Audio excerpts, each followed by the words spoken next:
It all started with a pregnancy video, one Meghan Markle thought would come off as cute and empowering. But instead, it sparked a wildfire backlash that even Netflix couldn't contain. In the video, Meghan's seen lip-syncing to a trending rap song, cradling her belly, swaying to the beat with over-the-top hand gestures. She thought it was bold. The internet thought it was cringe. And unfortunately for her, the clip went viral for all the wrong reasons. If people weren't praising her for being a relatable mother or a strong public figure, they were asking what in the world she was thinking, especially when she linked the post directly to her Netflix show with Love, Meghan. At first, it was just social media grumbling. Then the real chaos hit. Netflix hosted a test screening for Season 2, inviting a live audience to watch and participate in a Q&A session afterward. Meghan, of course, was center stage, Mike and Han, ready to win hearts. But what actually happened? A full-on public meltdown that's now being whispered about in every corner of Hollywood. Audience members didn't hold back. Someone stood up during the Q&A and asked about the pregnancy video. Not rudely, just honestly. They said it felt toned AF, unprofessional, and even embarrassing, especially for actual parents dealing with real struggles. Meghan snapped. She raised her voice. She told them they were haters. She called them fake fans. She said they didn't understand her vision. But the room had already turned cold. And when she screamed into the microphone loud enough to make people flinch, that's when the Netflix staff knew they had a full-blown PR disaster on their hands. Security didn't need to be called, but it got close. Producers rushed up to the stage, pulled the mic from Meghan, and tried to clean things up in real time. One of them addressed the crowd directly, saying that her pregnancy video was not part of Netflix official marketing. It was something she did on her own without approval. That admission made everything worse. People realized Meghan had falsely implied the video was endorsed by Netflix to give it more weight. And that, for many, was the final straw. Behind the scenes, Netflix executives were livid. Ted Sarandos, one of the platform's top dogs, reportedly lost his temper during a follow-up meeting. He's been under fire for months now for keeping Meghan around despite the ongoing backlash. Some insiders say he's been defending her out of stubbornness. Others say it's because Netflix already poured millions into it, Love, Meghan, and hoped it would eventually pay off. But now even Sarandos can't ignore how bad things look. The Q&A wasn't just a bad night. It was a tipping point. To make matters worse, that test screening wasn't even the first disaster. There was another one just days before it. Meghan had already been criticized for acting defensive, even hostile when viewers gave feedback. But this second incident, it blew everything out of the water. She didn't just disagree with the audience. She lost control, and it was all caught on camera. That footage hasn't been leaked yet, but everyone in the industry knows it exists, and it's already causing serious damage. Hollywood isn't subtle. When one studio messes up this badly, others start pulling back. Multiple streaming platforms and networks that were once open to working with Meghan are now backing away completely. Some have even canceled early stage talks. Nobody wants that kind of chaos attached to their brand. Meghan, once viewed as a headline grabber, is now seen as a liability. And Netflix, they're scrambling, trying to figure out how to quietly clean up the mess without making themselves look even worse. Ted Sarandos wasn't just frustrated. He was furious. The moment Meghan stormed off stage after a Q&A outburst, a closed-door meeting was scheduled within hours. Outside the room, Ted, Netflix, co-CEO Greg Peters, legal reps, PR heads, and Meghan herself. Tensions were high.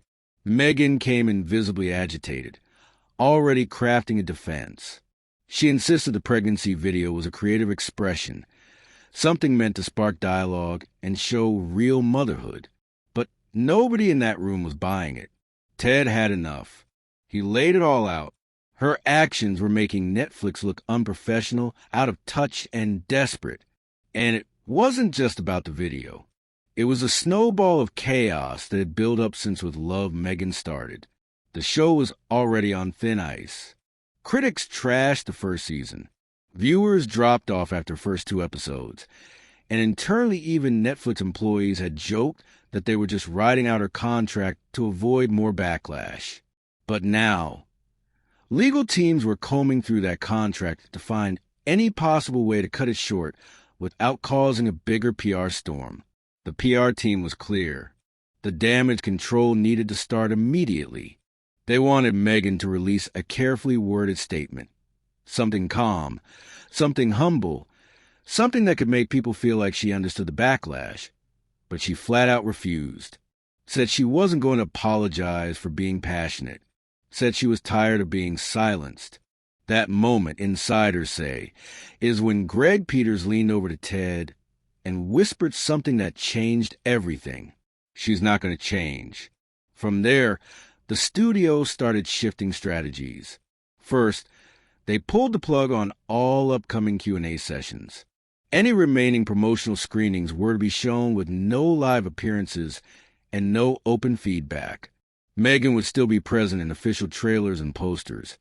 But behind the scenes, they were already phasing her out of the long-term Netflix vision. And the clearest sign, talks of Season 3 were canceled without warning. No official announcement, no meeting, just a quiet internal email that said development was frozen. What made it even worse was the ripple effect. Atkins' team, sensing the heat, started reaching out to other platforms trying to gauge interest for future projects. But everywhere they called, they were met with cold replies. No one wanted to get involved. People in the industry were talking. Execs were whispering about the footage. Casting directors were steering clear. Some agencies were even advising their talent to avoid collaborations with her altogether, at least until the drama settled. It wasn't just one bad moment. It was a full reputation nosedive. Meanwhile, Meghan was still trying to keep control of the narrative. She took to Instagram in what looked like a casual off-the-cuff live video. No makeup, hoodie on, natural lighting. She called herself misunderstood, blamed the media for twisting her intentions, and insisted that everything she's done has always come from a place of love. But most people didn't buy it. The comments were filled with sarcasm and memes. Even some of her longtime fans were starting to say they felt let down. Netflix found itself stuck between a rock and a hard place. On the one hand, they didn't want to look like they were silencing a woman of color. On the other hand, they couldn't keep backing someone who was now hurting their brand. And so the quiet distancing began. Behind the scenes, budgets were being cut, marketing plans were slashed, calls stopped being returned. Meghan wasn't officially fired, but the writing was all over the wall. She was being frozen out calmly, silently, but completely. The Hollywood echo chamber moved fast. Within just a few days, the story had jumped from private studio whispers to full-blown industry gossip. Casting agents were warning clients. Studios were flagging her name in internal emails, and the phrase Meghan risk factor quietly started popping up in meetings whenever a controversial figure was being considered for a role or collaboration. The message was clear. She'd gone from marketable to radioactive. Even Netflix employees couldn't avoid the awkwardness. Teams working on unrelated shows were fielding sarcastic questions from media insiders. How's Meghan today? You guys adding rap battles to Bridgerton too? And it wasn't just about the pregnancy video anymore. People were revisiting all of Meghan's past moves. The Spotify drama, the random lifestyle ventures, the podcasts that fizzled out, even the short-lived brand collabs that never took off. It was all being woven into one ugly narrative, a trail of half-baked ideas that never delivered, wrapped in self-importance and PR disasters. Meanwhile, Meghan wasn't giving up. Her team pushed hard behind the scenes to salvage what they could. They pitched new concepts, a docu-series about reclaiming the narrative, a soft rebooter with Love Meghan focusing on motherhood and resilience, a book deal, even a fashion capsule collection. But every pitch was met with hesitation. People smiled politely, said they'd think about it, then ghosted. Meghan was used to rejection from her acting days, but this felt different. This wasn't personal. This was systemic. Nobody wanted to touch a brand that might explode in their face. Back at Netflix, the legal department had finally landed on a plan. Let the current contract expire quietly. No renewals, no formal statements. Just let her fade out. They wouldn't owe her another dollar if they simply didn't greenlight anything new. They could still release season 2, hope it made back some of the sunk costs, and then move on. No lawsuits, no headlines, just silence.